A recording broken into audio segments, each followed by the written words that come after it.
All right, guys, welcome back to another episode of Punt Intended. I'm Tate, the host. This is my co-host Josh. As you can see, Colin couldn't make it again. He's moving houses or something. Wi-Fi not set up yet. Hopefully, he's back next week. He's got some homework to do. I will say that. Anyway, Hutto, what'd you think of this week of college football as a whole? Was it exciting for you? Um, I there was not really a ton of games that stuck out. I mean, there was a couple really good games going on. Obviously, as a Georgia fan, we had our biggest game that looked like it was going to be the biggest game of the season. Um, and our defense played phenomenally well. I was really Yeah. impressed with them. Carson Beck still did not look as good as he should have. Yeah, I mean, he hasn't looked as good as he did last year, this year at all. Like I don't think we've seen one really good game out of Carson Beck.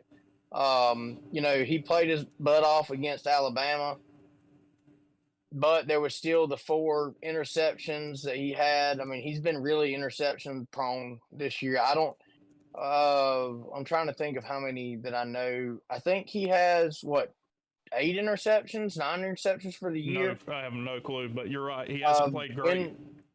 When was the last time you've seen a Georgia quarterback throw that many interceptions? It's been a while. Oh yeah, for sure. But that's got to be So scary too. The rest of the teams in college football, right? If Carson Beck can get it figured out, the offense I agree. takes that next step.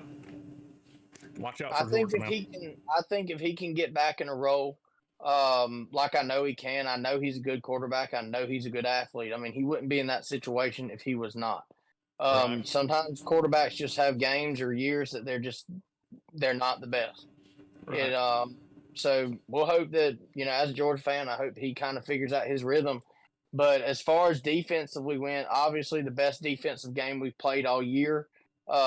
Everyone was touting Texas's offensive line, said they were impenetrable, and I mean, you saw how that game went. Georgia's defense Yeah. played lights out. It was, my wife kicked me out of the house. Like I had to watch the game on my phone in the front yard because we have a 6-month-old, and obviously, the game was late, so the baby was asleep.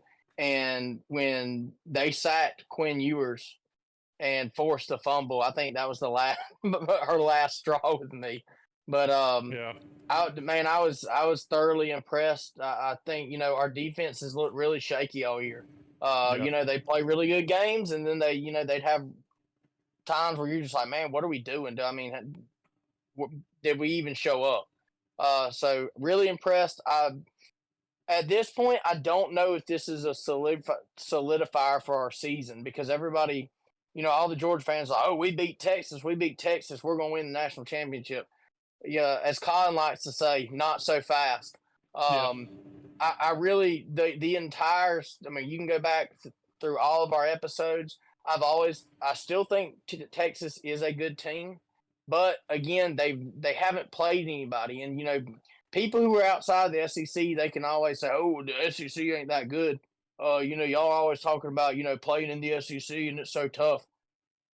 I mean, they had not really played anybody in the SEC. They had not really played any really, really stellar opponents at all. That was why I still had some confidence for the game, and then the way they performed against Mississippi State, both teams, Georgia and Texas, that gave me a little bit more confidence, and that's why I was able to pick Georgia, and thought they were going to win the game. Yeah. All right. So is that your big winner from week 8? Georgia, Yeah, your big winner? I think your big winner is Georgia. Not even really from beating Texas. I think they're the big winners because they're really kind of finding something out on defense. You found out who Georgia's defense kind of really is. Hopefully they stay to that standard, but I think their defense really really showed out and kind of stepping into their shoes. Oh yeah, 100%. I think Glenn Schumann and Kirby had called one hell of a game together. They deserved their flowers. They disrupted the quarterbacks and didn't give them much time back there, and you could tell they were kind of skittish the whole game. Anyway, so I figured Colin was going to be here, but I knew one of y'all was going to pick Georgia. That would probably be my biggest winner as well. Anytime you go on the road and knock off the number 1 team in the country, you're probably the biggest winner. But I picked another one just in case. I picked Indiana. Domination of Nebraska. And I've never seen a fan base so upset with us, Josh, for picking against their team. Yeah, I'll be the first to admit we're wrong, but a lot of Yeah, times we're right, look, and we never get any feedback for whatever reason. yeah, If we're right, the comment section is like 4 or 5 comments. yeah. But if we pick one wrong, here they come flooding in. Oh, delete your channel, delete your channel. You don't know ball. Hey, I offered one of you How- Indiana fans $100 cash if you would come on the show this week. All you gotta do is join the Discord call. Come on the show, make your picks with us, and if you outpick me, Hutto, and Colin, I send you $100 cash. End of story, no questions asked. But you won't do it because you know that you won't outpick us. Anyway, And this year's been crazy with the picking too. I've actually been really impressed, even though because I think I'm either one under or two over. I can't remember. you're 2 over 500. We're gonna get into that shortly. Anything over but it's just 500, been crazy. It's because been crazy. we don't pick like games we think are going to be blowouts. Most of the games we're picking are good games, so it's We like a pick 50-50 shot. 4 to 5 games a week, and we're on week 7? This is week will be 9 week coming 8. up. Okay, so yeah, I mean, dude, we've picked a bunch of games. I mean, we're gonna have stuff that we're wrong. I mean, that's just college football. That's the nature of anything. But yeah, Indiana, my big winner. They had their in my opinion, their toughest test, and they lit it up, 56-7. You look down their schedule, and I think it lines up for a shot for them to not only compete for the Big Ten title if they keep their nose clean. If they pull an upset against Ohio State, I really like their chances to compete for the Big Ten title. But also for the playoff picture. Their strength of schedule may hurt them a little bit, but you win the games you play, and that's all you can do. Kurt Kignetti, I think that's how you pronounce his name. There is one downside. Indiana is not known as a powerhouse school. I think it's going to be very hard for them to lock down Kurt Kignetti long term. The guy wins everywhere he goes. He won at JMU. He's winning in year 1 at Indiana. I mean, just impressive. We'll see where that goes, though. There are some Florida fans that are interested in Kurt Kignetti. I'll be honest, his age is a factor for me. He's already 62 years old. How much longer is he going to coach? Will he fit in the SEC? I don't know. We'll see what happens with Billy Napier. Billy Napier, I'll give him his flowers, has looked good against UCF, for the most part against Tennessee. There's some play calls in there that were questionable for me, but also against Kentucky, we look pretty good. Anyway, biggest losers. I'll start us off for the biggest losers, the Michigan Wolverines. My God, the fall from grace for the Michigan Wolverines has to be studied. Is it Connor Stallions leaving? Is it Jim Harbaugh leaving? Is it whatever the quarterback? I can't even remember the quarterback's name now. I've lost my mind, I guess. Anyway, the amount of people they lost in the NFL, or is Sharon Moore just not that guy? But he's got to be feeling the pressure right now. They are now 4-3, I think, coming off of a 15-0 national championship run. The pressure's there. I don't think Sharon Moore's going to get fired this year, but they're my biggest losers. You get bullied. I mean, they got bullied. I watched some of the game by Illinois. Just not a good look, man. Hutto, your biggest losers from week 8, who are they? I'm going to have to say my biggest loser is Alabama. When you come off of a loss versus Vandy, look, man, I didn't even, this happens every year to a really good team. A really good team will either not have the best game, or just somebody who they're supposed to tear up just comes and plays the best game of their season and beats them.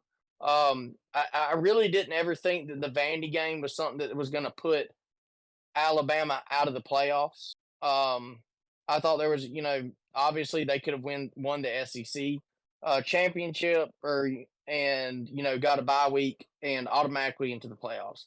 At this point, when you lose to Tennessee, I really I don't see a way for them to be in it. Yeah, because they've still got Missouri. They got Missouri this weekend. I mean, Missouri's not world beaters by any means, but they're not a scrub. And the way Alabama's been playing, that game could get tricky in Tuscaloosa. Yeah. Then you've got LSU as well, who's been playing really good ball, and they always seem to play good ball as the season progresses. So well, and I mean they have when you're talking just as playoffs. I'm not saying that obviously Milroe's is a great quarterback, he could pull it off, but I think that with Tennessee, for you to really make an argument for this is why our team needs to be in the playoff. You have to come out and make a statement against a very good Tennessee team. And I just don't feel like they didn't even lose convincingly, if that makes sense. So, and another good point is you're looking at Tennessee, who down the stretch, I haven't looked at their schedule. I know they still play Georgia, but if they're both sitting at 2 losses, you got to put Tennessee in. They won the head-to-head matchup. So there's only a certain number of teams that are in the SEC that are going to make the college football playoff. And every time you lose a game, your chances get slimmer. So if you lose 3, I find it really hard for Alabama to get in. 2, maybe still, we'll see. They've got to look impressive down the stretch, I think. So and I mean, it's okay. It's to be expected. They're obviously just lost the greatest college football coach of all time. This ESPN would lead you to think differently, but this is really a rebuilding year for Alabama. So I don't think anybody needs to be upset with the coaching staff at this point. I don't think you understand the Alabama fan psyche, how their mind works. I've already called it that if they don't win a national championship within 3 years, they're going to be calling for his head. So we'll see. They're already calling for his head. And let me tell you something, Alabama fans. I know you have a richer history than Florida. You've been winning more recently than Florida. Your football pedigree, your facilities, probably your boosters have more money, or you spend more money. But take it from a Florida fan. If you don't want Kalen DeBoer, we'll trade you Billy Napier straight up. No problem. You guys take him. And yeah, we'll just call it even. And we'll see how you guys like having Billy Napier as coach. No, I understand. We'll sign the paperwork. I absolutely will. And I'll join Kalen DeBoer's staff. Or if you want me in Tuscaloosa, I'll join Billy's staff. I'm not sure how long Billy's going to be there. Anyway, long story short, it could always be worse. But I do understand Alabama fans' frustration. You're used to winning, and it's not easy to accept that you're maybe not the best program in the country right now. I know it's not easy. Florida did the same thing when I was way younger, so I kind of know how you feel. Players of the week from week 8, Hutto. Who do you got? Who was your player of the week, and why were they your player of the week? Okay, I like it. Dude, man, I think Malachi Starks was my player of the week. He really, he's never really played bad at all. I mean, he's a phenomenal athlete. He's played great all year. But this game, he really he stepped up and showed who he was as an athlete, who he was as a football player. I think he was really what, lit that fire under the Georgia defense. So that's who I'm going with as my player of the week. I like it. So, Hutto, since Colin's not here again, it was his week to do trivia again. I got a trivia question for you, and it ties into my player of the week. There has been one college football team all season, in this season, that has started a true freshman at quarterback and running back at the same time in the same game. Can you name that team for me? Oh, what's crazy? I heard this 2 days ago, and I'm not going to be able to pull it up. Was the University of Florida on Saturday night started true freshman DJ Lagway. I think DJ's 19, and then Jaden Ball got the start at running back. A guy I've been high on since the spring game. I saw he's incredible, dude. He's going to be a stud. Jaden Ball is my player of the week. Running back, University of Florida, true freshman, 22 carries, 106 yards, 5 touchdowns against a Kentucky team that has been very stingy. I think going into that game, Kentucky had, I think it was a top 15 defense in the country, something crazy. This kid goes crazy.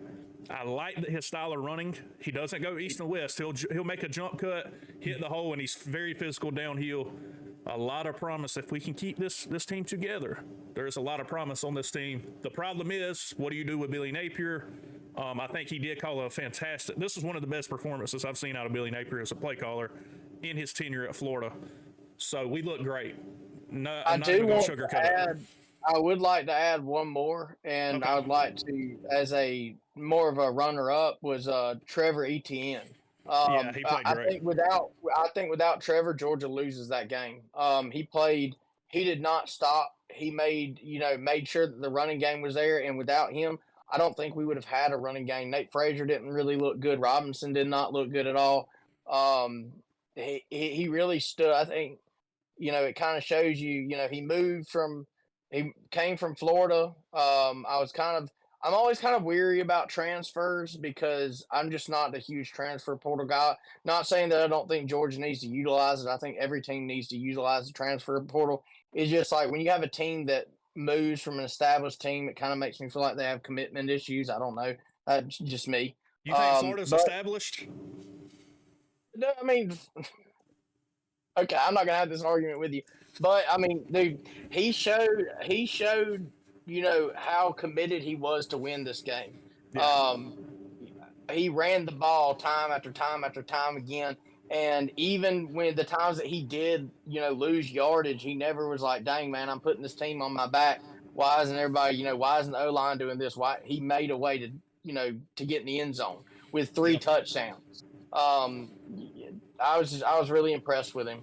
Yeah, I didn't get to watch a whole lot of the Georgia-Texas game because Florida was on at the same time. But yesterday, I even recorded a YouTube video that'll be out later this week, me reacting to the Texas-Georgia game. And ETN, he's an amazing running back. He's a good kid. A lot of Florida fans are bitter about the transfer. Look at it this way. Billy Napier brought Montrell Johnson with him from Louisiana when he came to Florida. Montrell Johnson has been a good running back, above average, I would say. ETN and anybody, even Florida fans that won't admit it now, when you were watching Florida the last 2 years, you knew ETN was a better running back, and they continue to split carries. Billy always splits carries with his running back, so I mean it's nothing new. But if you can go to a better team, a better situation, and be the feature back, and especially Georgia, who has a pedigree of putting running backs into the National Football League at a high rate, you go do it. And you seen Saturday, Billy, guess who got a bulk of the carries? Jaden Ball. He was able to establish a rhythm, and he ran hard, and he had a fantastic game. Hopefully, we see more where we establish a running back that's going to get a bulk of the carries, and maybe every third or fourth drive you expunge them, and they come in and you put another guy in that's got fresher legs. But anyway, moving on. Who was your upset alert for last week? I can't remember. Oh man, did I pick Arkansas? Maybe you did. I can't remember. I think who did Arkansas play? They played LSU. No, I didn't pick Arkansas then. I can't remember who I don't you know picked. who the I need to upset start. alert was. I need to start writing it down. But I picked. So I'll go and say it. Last week my pick was Georgia Southern. They were like 13-point dogs at home. Georgia Southern wins comfortably. Yeah. So Georgia Southern hits for me. Another upset alert for me hitting. This week I'm putting Notre Dame on upset alert. I'm not sure how big of an upset it would be, but in the eyes of Vegas and their point spread, it would definitely be an upset. Right now, the Notre Dame Fighting Irish are 13.5-point favorites over undefeated Navy, who's been playing great football. And the brand of football they play, I think, is going to contribute to this being a close game. They're always in close games. I think it's a lot of points. So I'm going to take Navy, and I think they have a pretty good shot of winning outright, especially, I think it's at home. No, it's at MetLife Stadium, sorry. So a neutral site. Give me Navy. Hutto, who's your upset alert of the week, buddy? Well, unfortunately, my computer's not working, so I can't see what games are this week. If you don't have one, that's fine. You can text it to me later, and I'll put it on here. Yeah, if I don't, I'll think of one. But Is your unfortunately, computer still not coming on? Games. No, dude, it's being wackadoo, and I've had it charged up for. So you might be cooked. Yeah, I might be cooked because I'm gonna have to buy another one. That's super tragic. It is indeed. All right, so we'll move on. You can just text me later if you find one. If not, not a big deal. But so our pick'em standings. Last week I went 2-3, and overall that puts me at 20-12. Hutto, you went 3-2, puts you at 17-15. You're closing in on me. And Colin again has a good week, 4-1, 18-6 overall, which is impressive. Not gonna lie. So moving on, games of the week this week. Not a great slate of college football games, but there are some that stick out to me. We'll start off with number 17, Boise State, a 2.5-point favorite, traveling to Las Vegas to take on UNLV. Hutto, who do you got in this one, brother? I'm gonna have to go with Boise with Genty in the backfield. I don't think you can go wrong if they're running. I mean, if their passing game is not really taking off, they can always rely on Genty to, show out. He's been doing it all year. So I'm going to have to go Boise walking off with this one. I agree. I think UNLV is a solid team. Don't get me wrong. Their only loss is to Syracuse. Syracuse is a solid team. Fran Brown's done a great job up there. Boise's only losses to the number one team in the country, the Oregon Ducks. But I think Ashton Genty, my Heisman front runner for the time being, They had a bye week last week. It's gonna have a fresh set of legs. Look out, UNLV. I'll take the Broncos 31-20, and I think they cover, and I think they win convincingly. I think Genty adds to his Heisman campaign. Moving on, next game, I'll start us off here. Number 12, Notre Dame. 13.5-point favorites at Navy. They're actually playing at MetLife Stadium. I think it's going to be a great venue for this top 25 matchup. The way, again, like I said in my upset alert, the way Navy plays, I think, just plays where it's going to be a close game regardless. They like to run the ball. They work the clock. They're going to have the advantage in the time of possession. Notre Dame can't really throw the ball either, so I think it's going to be a lower scoring game. But I'm going to take the midshipmen in this one. I think they're going to win outright. I'll take them 28-20. Navy. Hutto, who you got in this one, buddy? Who's playing? I'm sorry. Notre Dame at Navy. Not my computer. I think that's going to be a really good game.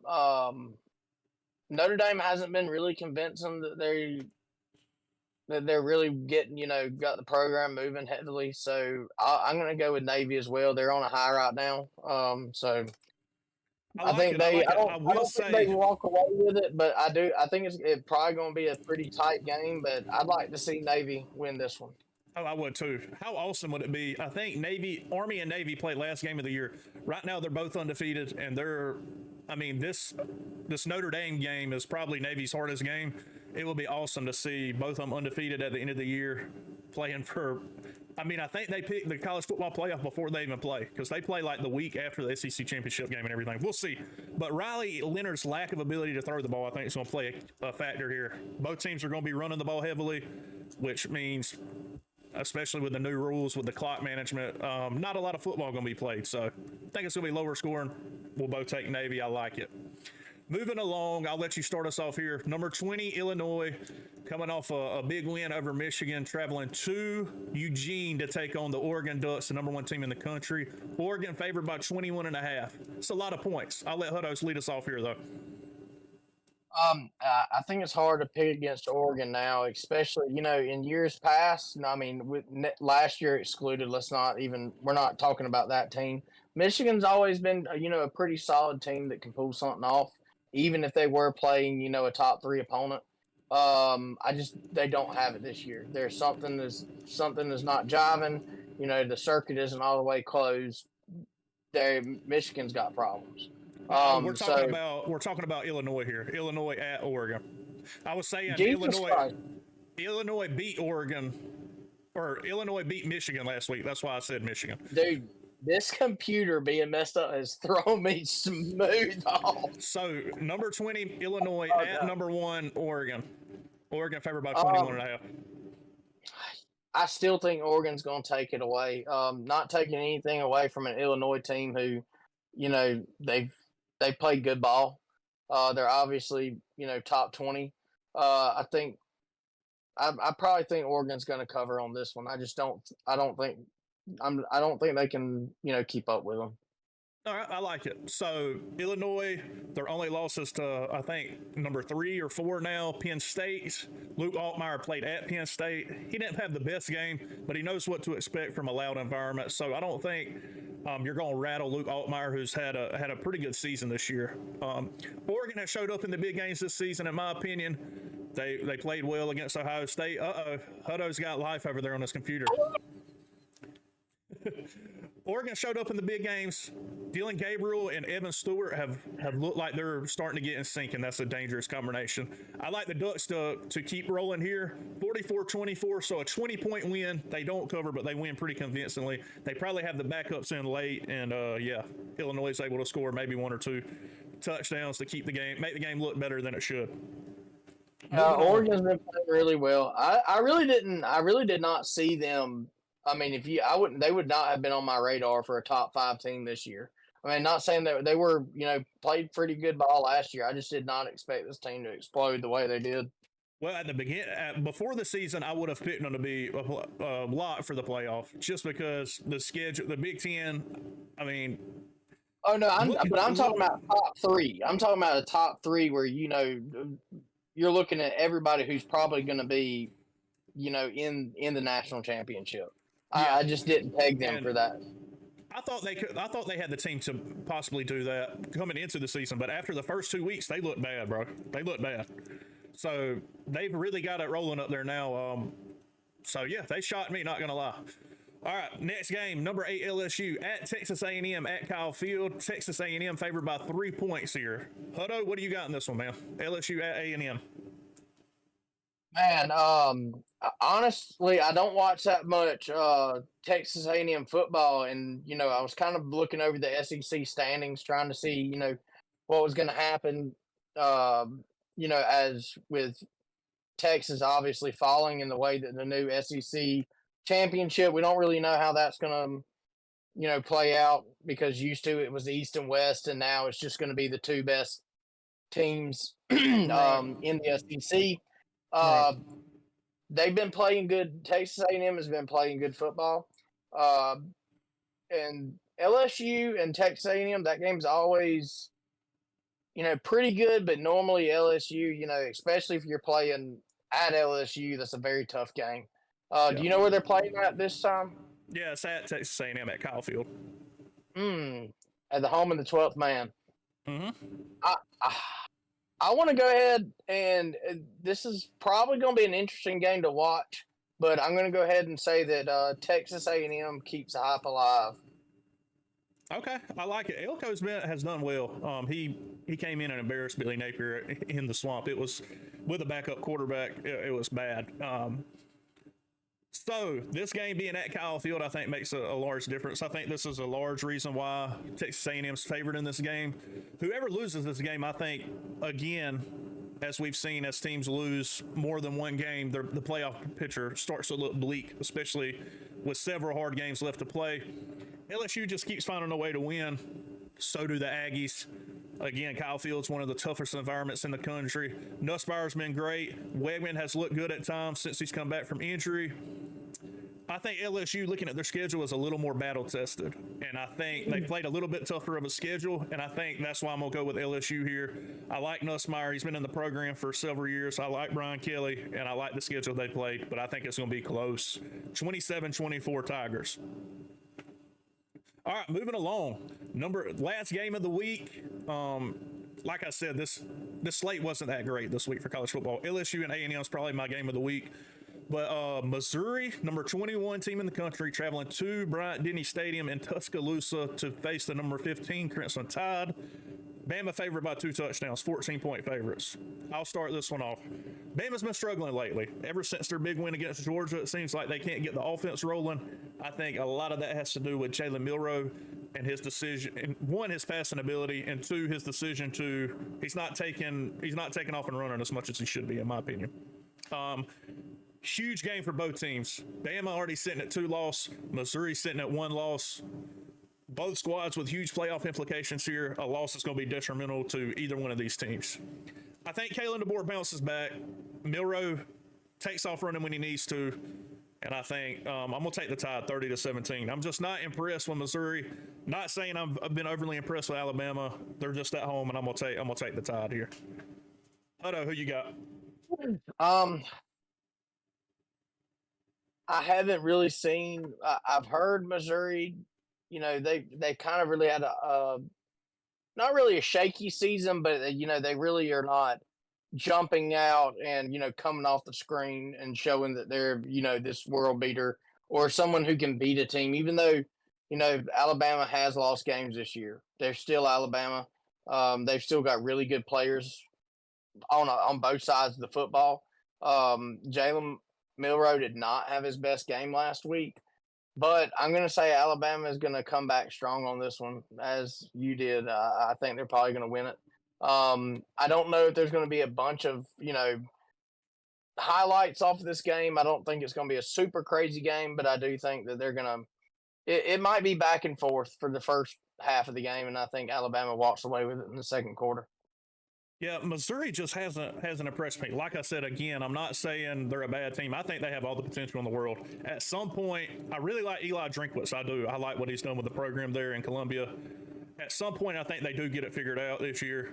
I just don't know if on the road in a hostile environment at Bryant-Denny Stadium is going to be where they figure it out. they did have a gritty win against. I watched some of the game against Auburn this past weekend because I had monetary influence to watch it. I had money on Missouri money line. They pulled it out, and my 7-leg parlay hit, Hutto. I won $171 this weekend. I had a parlay hit on Saturday, turned $10 into $123, and then yesterday I had a 4-leg parlay, turned 10 into 60 more, and I won. I think it was like $170 something that I came up this weekend. Great weekend for betting. If Clemson, buddy, I'd be at like $280 if Clemson, because I had another parlay, like a 4 or 5 legger parlay. If Clemson doesn't give up a wide open touchdown at the end of the game with I can't even remember Virginia. The backups are in. They forgot to cover somebody wide open. They only win by 17. If they win by 21 points, I'm up like $270 this weekend. I have given up my betting for the past 2 weeks because I bet on Genty to run more than, I can't remember how much it was, but it was the game they pulled him in the third quarter like legit, like 3 minutes into the third quarter. And, he was a shoe-in for it. I mean, you can't bet against him not running that much. It really pissed me off. Like, it made me feel like they were calling, Prize Picks is calling the coaches and being like, we got to make our money. Pull him now. So, what I need to do is put you in touch with the bookie I use, and you don't have to bet props anymore. You can bet money lines, money lines, spreads. You can do parlays. Way easier to bet, in my opinion. I have come up. I probably shouldn't say this online, but I'm probably up this football season close to $1,200 betting this year. I got one of my buddies was really good at Prize Picks. Like, he hit for $1,200 a couple times. Like, I think 3 times. I'm going to probably bet this weekend on some college ball, but I think what I'm going to do is take a aggressive approach. Whatever I think is going to happen, I'm going to bet against. Okay. But hey, sorry for my absence this game. My computer threw me off, but my mom's got my kid, and she's calling me. So it's all good, brother. All good. It's the end of it anyway. Have a good one, buddy. We'll talk to you later, man. See y'all. Thank y'all for tuning in.